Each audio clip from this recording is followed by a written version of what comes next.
changes. A lot of different forward lines for the Bruins. The D pairs have changed, but the forward lines are the ones that really been mixed up. Outside of the fourth line, which again, against the Stars, Cole Koepke got moved up, but then in game he went back to the fourth line, so that line has remained intact. That top line has been, tinkered with a little bit, but now that's intact once again. So, it's really the second and third lines that have been changing on the reg. And, we had our first alternative broadcast of the year on NESN Plus and streaming on NESN 360. It was a great success. Andrew Raycroft hosting, Patrice Bergeron, Tuukka Rask, and Adam McQuaid stopped by as well, which was pretty cool. But during the game, Razor had asked about the forward groups.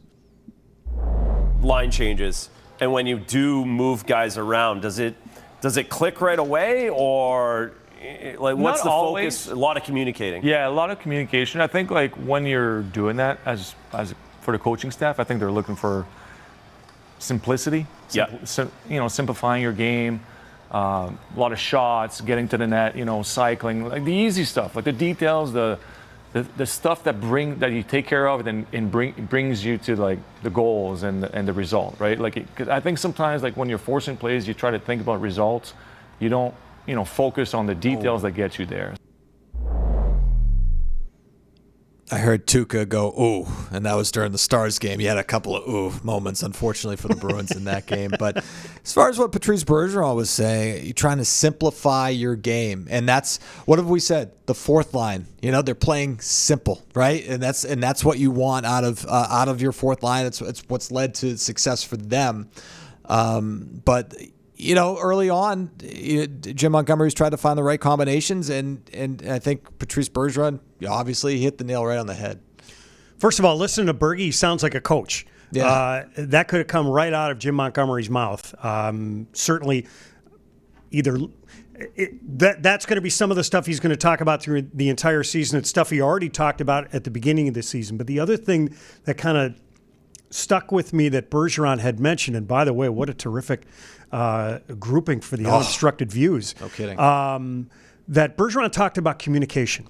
And as some of these line combinations start to get changed up, that there needs to be more. Pavel Zacha talked about it with his line with Elias Lindholm and David Pastrnak. Pasternak's talked about it. I talked with Elias Lindholm prior to the game against the Philadelphia Flyers. He realizes that there needs to be more communication on the ice. There has to be more talk so everybody can have a better idea of getting on the same page. So I think that is all part of it. But it continues to be a work in progress here for the Bruins. Yes, I totally agree with Bergie where he talks about the head coach wants to see a little bit more simplicity, and then from that, some of the results will flow. But I think the communication also has to be better. The other thing that just kind of popped into my head is when you have skill players in particular, in order for that skill to creep into their game and really come out of their game, they have to do those little things. Simplicity certainly helps that, but if you're able to do that on a much more regular basis, that's when you start to see the skill plays and the skill players start to shine. Everything's connected too, Judd, right? I mean, we've talked about the process and the habits and details, staying out of the penalty box, not committing so many turnovers. It's all connected when it comes to what we're talking about right now. And, they lead the league, with 48 minors taken this year, right? I think that's still leading the league, unless the Sharks had, an unbelievable game where they just spent the entire game in the penalty box. But they lead the league in that department, and as a result, they have had, I think they're the second fewest minutes 5-on-5 in the league. Is that something that I see? They haven't played a lot of 5-on-5. I'll just say that. They still lead the league in penalty minutes. They haven't played a lot of 5-on-5, which contributes to a lot of what we're seeing. Maybe the inconsistent play with these lines. They're not getting a lot of time together. And we've seen obviously after you're on a power play or you kill a penalty, the lines get jumbled up. in the game immediately afterwards. And so as a result, you're just not seeing the same groupings that started the game together all that often because of the penalties that they're taking. It changes everything, depending on what happens. Let's say you get scored against, but let's assume that you didn't. Well, David Pastrnak doesn't kill penalties. Matt Poitras doesn't kill penalties. So what does the rotation look like? Typically, after the Bruins finish a kill, David Pastrnak will typically be the first guy that hops over the boards. Yep. And the more penalties you take, the less he's going to be on. The other thing that Pastrnak had mentioned is that early in the season, he's taken too many penalties. I want to say through the first, leading up to the Toronto game, he had taken 7 minor penalties. All of last year, he had taken 16. 16, and he already had 7, so nearly halfway there. So it certainly hurts him if he's in the box. It hurts the team if he doesn't get an opportunity to step onto the ice. But it certainly changes a lot of that rotation. And during the course of that game against the Maple Leafs, the other thing that started to happen as the game progressed is that Justin Brazeau went up and Matt Poitras went down. And part of that was because of the penalties. Jim Montgomery had talked about that, and some of that was situational play. And Poitras worked back from second-line right wing to third-line center. What it's going to look like going forward, I'm not necessarily sure. You still have Tyler Johnson, who is still hanging around, continues to practice with the team. The team is going to go on an upcoming road trip here following the game against the Flyers. Bruins, as you point out, going to Carolina, going to Philly. Then they got a back-to-back game, and they're going to come back on Sunday and see the Seattle Kraken. Will we see Tyler Johnson at some point? The other guy that we really haven't mentioned is Riley Tufte. Went on waivers, cleared, went down. So some space has been created. Is that enough to get Tyler Johnson onto the roster and into the lineup? And if he does go in the lineup, who comes out? Yeah. I mean, that's obviously looming questions for the Bruins in terms of, Tyler Johnson. We've mentioned a number of times Danton Heinen, the example of the PTO, and he ends up signing his contract. He signed his contract on October 30th. Right, here we are.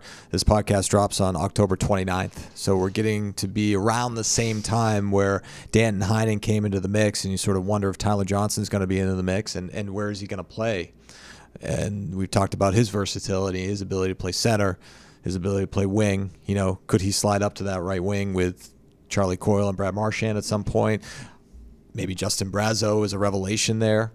Obviously, they're still looking for that somebody to step up and fill that void. And, again, you talked about a number of different guys. You're kind of waiting for them to emerge, especially guys who had breakout seasons last year, and Trent Frederick and Morgan Geekie especially. He hasn't registered a point, or is that correct still? He's got 1 assist, I think. He's got 1 assist. I think he did pick up his first assist. That was actually against the Maple Leafs. So, you're waiting for a couple of these guys to step up and emerge and kind of pick up where they left off last year. And we haven't seen that so far. But, yeah, it is going to be interesting to see if Tyler Johnson is in the mix and is with the Bruins before the end of the month, which could be either the game against Flyers or the game against the Hurricanes. And, Adam, one more thing. So if you look back at the ice time, if I look back at Matt Poitras' ice time, he got 11 minutes and 24 seconds as I look at that. I think it's hard as a 20-year-old to be able to develop your game playing that much. And for Jim Montgomery, his job is twofold. He needs to develop Matt Poitras at the NHL level, but he's got to win games. So he has to put the players in the right spot that allows him to do that. So I think if Poitras continues to get those type of minutes, it may be best for him to go down to the American League and play 20 minutes, playing all those situations, playing offensive and defensive roles, get pucks out, get pucks in, make plays, play on the power play, maybe kill penalties. Either way, to play in all sorts of situations. I think the third line in particular, because they gave him a look in the second line. And if you're going to play on that second line, as we talked about with Brazeau, you're going to face some really good players on the other side. How well do you do defensively? For a lot of teams, certainly with younger players, they can shelter them a little bit depending on what's going on in the game on the third line, because Matt Poitras is not a checker, and the Bruins don't want to turn him into a checker. I've seen that before. But so you can play him on the third line. But is that what is best for his development and what is best for the team. And I'm sure that that's one of the things that Don Sweeney and his group, Jim Montgomery and the coaching staff, that they're thinking about here going down the stretch. The sample size is still very small, but a guy like Tyler Johnson, if you're going to wedge him into your lineup, he is more accustomed as a guy who's been around for 12 seasons in the NHL and won 2 Stanley Cups, how to play in those situations, whether it's at center, at wing, whether it's moving up to play in the top 6 or playing in the bottom 6. So that's one of the things that I think that we're going to have to watch for here in the next couple of weeks. Matt Poitras not going to be a fourth-line guy, right? No. I mean, he projects to be a top 6.